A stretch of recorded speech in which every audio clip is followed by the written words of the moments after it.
Step into a world where the veil between reality and the unknown thins, where the impossible whispers its secrets through the ages. In the quiet village of Woolpit, nestled deep in the heart of medieval England around the year 1150, a mystery emerged that would captivate minds for centuries to come. This is the tale of the Green Children, two strange visitors who stepped out of the shadows, their skin glowing an unearthly green, their origins a riddle that still echoes through time.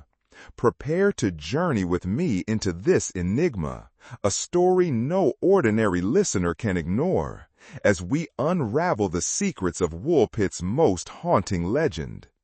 It was a harvest season like any other in this Suffolk hamlet, where life moved to the steady beat of the land.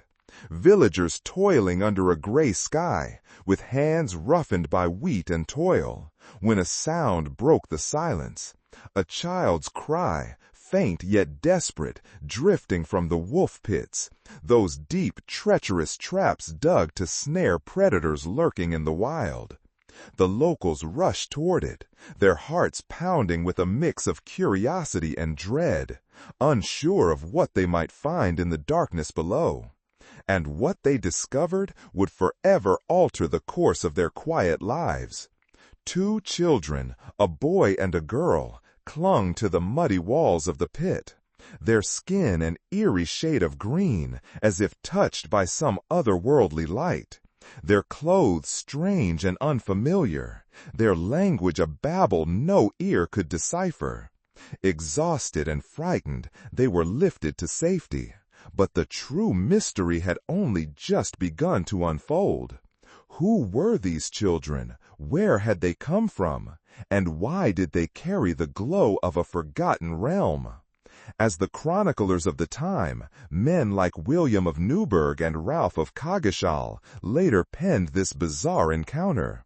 The children were taken to a local farmer's home, where they refused every morsel offered. Bread, meat, even the simplest fare. Days passing in a tense silence, as it seemed they might fade away from hunger. But then came a turning point, a glimmer of hope, when the farmer's wife noticed their eyes lingering on some green beans in the garden. And to everyone's astonishment, the children devoured them with a hunger that spoke of familiarity, deepening the enigma that surrounded their presence. As they grew stronger, the girl, more resilient than her brother, began to adapt, slowly learning the local tongue through broken words and hesitant gestures. And through this fragile bridge of communication, she unveiled a tale so fantastical it seemed torn from a dreamer's imagination. She spoke of a land of perpetual twilight, a place where the sun never shone with full brilliance, a realm she called St. Martin's Land, accessible only through hidden caverns. And she recounted how one day they had followed the sound of bells, perhaps a church bell from Woolpit itself, only to find themselves lost in our world, stumbling into that fateful pit. Yet the boy's fate took a darker turn, his strength waning under the strain of this new environment, until he fell ill and passed away, leaving the girl alone to bear the weight of their strange legacy, a burden she carried as she was named Agnes by her caretakers, and gradually lost her green complexion while integrating into village life, though the questions never faded. Was St. Martin's Land a real place, a parallel dimension, or perhaps a distorted memory of some distant shore?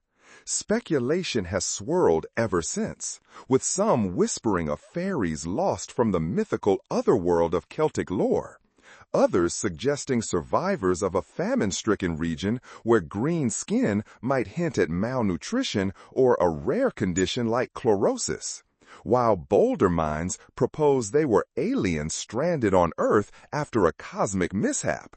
And yet another theory points to the Flemish community in Suffolk, immigrants from across the sea separated by a storm, their breen tint a trick of algae-stained clothing or a misjudged diet of wild plants. The Flemish idea gains weight when we consider the 12th century context, Suffolk being home to many Flemish workers skilled in weaving and agriculture. A storm, perhaps scattering a group, with the children wandering disoriented into the pits, their strange language and hue misinterpreted by the villagers. Though this explanation feels almost too tidy, lacking the magical pull that draws us deeper into their story. Let's dare to entertain the supernatural for a moment. The girl's tale of St. Martin's Land, conjuring images of subterranean worlds found in medieval folklore across Europe.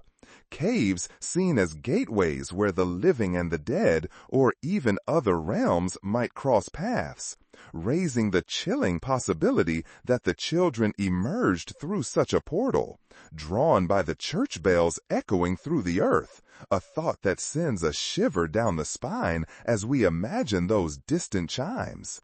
As years passed, Agnes slipped into obscurity, her green skin a fading memory, the village of Woolpit returning to its quiet ways. Yet the story lived on, whispered around hearths and scrawled in monastic records, with archaeologists and historians later scouring the area for clues, finding no trace of an underground kingdom, though the wolf pits remain silent sentinels to that day, when the impossible walked among us. So what are we to make of the Green Children? A fairy tale gone astray?